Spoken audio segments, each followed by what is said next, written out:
나의 사명은 무엇일까? 자신이 하는 일에 사명이 있느냐 없느냐를 논할 때 흔히 이런 잣대를 갖다 댄다. 먼저 내가 좋아하는 일인가? 내가 그 일을 할 때 열매가 있는가?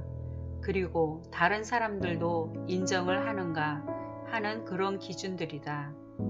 왜 하필 반평생이 넘어 사명 운운을 하는가 하면 아직도 제대로 사명을 찾지 못한 것 같아서다. 물론 나의 본분은 목회자의 아내 곧 사모의 사명으로 이제껏 살아왔다. 하지만 지금은 휴명기다. 목회를 내려놓은 상태다. 주님이 부르시면 다시 가야겠지만 양을 인도하는 목자의 자리에서 양의 자리로 바뀌어 있으니 마음은 한결 편하다. 개척교회를 접기까지 울고불고하며 느낀 죄책도 시간이 가니 많이 사라졌다. 대신 출석하는 교회의 사모님을 대하면 뭔가 계속 도와주고 싶은 마음이 드는 것은 동병상련이겠지. 지금 부흥하는 교회가 내 교회였으면 하고 부러워해야 함이 마땅할 텐데 전혀 그렇지 않다.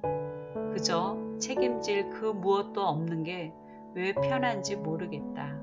정말 내가 사모가 맞을까? 사모라면 사람들을 사랑하고 영혼을 불쌍히 여겨 전도하며 교회 사역에 충실해야 함이 맞을 텐데 솔직히 사람들과 어울리는 것을 잘 못한다.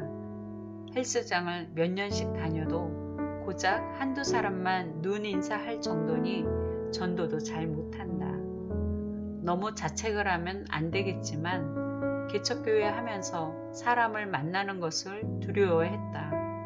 이런데도 주님은 실책하지 않으시고 여전히 사랑하시니 그저 감사하다. 결혼 전에는 사명감으로 불타올랐다. 전임 사역자로 가야 되는지에 대해서 고민했지만 사모의 소원을 가지고 기도하여 사모의 길을 가게 되었다. 그 당시 기독교 출판사에 근무를 하면서 남편의 신학대학원을 뒷바라지하고 있었다. 내게 주신 달란트인 그림 그리기와 편집으로 기독교 책을 만들었다. 그러나 난 만족하지 않았다. 이 일이 아니라 전도해야 하는데, 제자 훈련해야 하는데 하며 어서 그만둘 생각만 했다. 이후 또 다른 기독교 관련의 일을 할 때도 온전히 주님의 일만 해야 한다는 나의 이율론적 사고방식으로 인해 늘 힘들어했다. 당연히 달란트를 땅에 묻어두고 더 이상 개발하지 않았다. 지금 생각해보면 그때 만든 책들이 20년이 훨씬 지난 지금까지 판매되고 있는데 왜 사명으로 여기지 않았을까 하는 후회가 밀려오기도 한다.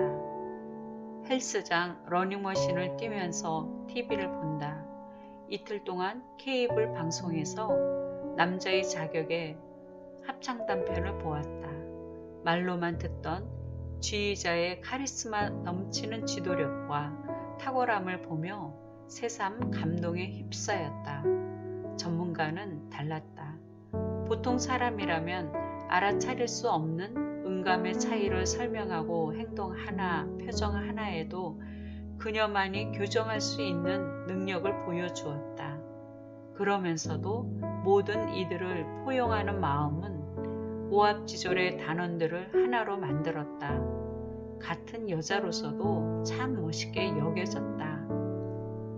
신문을 보아도 자신에게 주어진 길을 갈고 닦아 빛나는 사람들의 기사가 눈에 띄는 요즘이다. 내가 배가 고파서 그런가 보다. 국민일보에 나오는 인천항공사의 60대 여성 환경미화원의 이야기를 읽었다. 20년 넘게 자신의 영역을 빛나도록 청소하여 상을 받는다는 내용이었다. 직업에 귀천이 없다고 말로는 그렇게 떠벌렸지만 실상은 그렇지 않은 나의 가치관은 고개를 숙였다. 이런 사람들의 삶을 통해 우리도 자신의 사명을 바로 알아 열심히 살아야 함을 교훈받는다. 실패를 통해서도 배울 수 있겠지만 그래도 돌아가는 길보다는 그 편이 낫지 않겠는가. 좀 더 세밀히 말하자면 사모라든지 목사라든지 하는 직임은 사명이라기보다는 소명이라고 할 수 있다. 목사로, 사모로, 선교사, 집사로 부르심을 받았다. 직업적인 소명을 받은 것이라고 본다. 그렇다면 사명은 무엇일까? 사명과 달란트를 연결해서 자신을 보았으면 좋겠다. 그래야 각각 은사를 받은 대로 하나님의 각양 은혜를 맡은 선한 청지기 같이 서로 봉사하라 하신 말씀을 이룰 수 있으리라.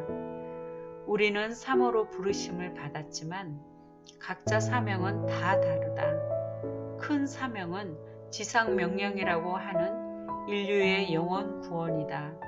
큰 미션을 위해 우리는 각자 받은 사명, 작은 미션을 이행해야 하는 지체로서 지음받았다. 직접 적과 싸우는 전방의 군인들도 있지만 후방의 지원부대도 무시할 수 없는 것처럼 우린 모두 각자의 역할이 다르다.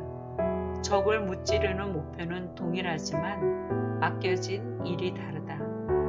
내가 이런 것을 20년 전에 철저히 깨달았다면 아마 지금도 열심히 책을 만들며 문서 선교의 한 부분을 감당하고 있었을 거라는 생각에 아쉬움이 남는다.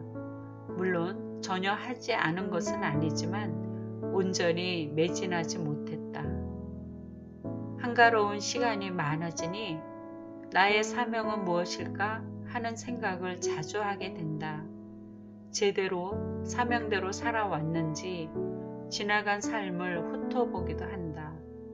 사명의 잣대로 보자면 예전의 직업이 더 내게 어울린다. 그렇다고 사모의 부르심을 반납하려는 것은 아니다. 사모로 살면서 주신 은사와 달란트로 주님 나라를 위해 쓰임받을 수 있는 것을 찾아보고자 한다. 그래도 위로가 되는 것은 미국의 한 선지자의 말이다. 주님은 우리의 사명을 한 번에 다 알게 하지 않으시고 나이에 따라 새로운 사명을 알려주신다는 내용이었다. 그것이 다른 분야일지 아니면 이미 있는 사명에 더 깊고 확장된 분야일지는 모를 일이다. 영성가 헬린 아우엔이 인생의 전반기에는 대학 교수로 살다가 후반기에는 장애인 시설에서 섬겼다는 이야기가 떠오른다. 자신의 새로운 사명 찾아 전혀 다른 삶으로 선뜻 나선 그의 용기가 부럽다. 아직은 늦지 않은 나이라고 스스로 위안하며 뒤처진 나를 추스르고 싶다. 감히 후배 사모님들에게 작은 공고를 드린다면 사명을 잘 알고 주님과 함께 그 사명을 이루어 갔으면 참 좋겠다. 다시 한번 내가 좋아하는 일, 잘할 수 있는 일, 남들을 기쁘게 하고 열매를 맺는 일, 그리고 다른 사람들도 인정하는 일을 찾아 사명대로 살기를.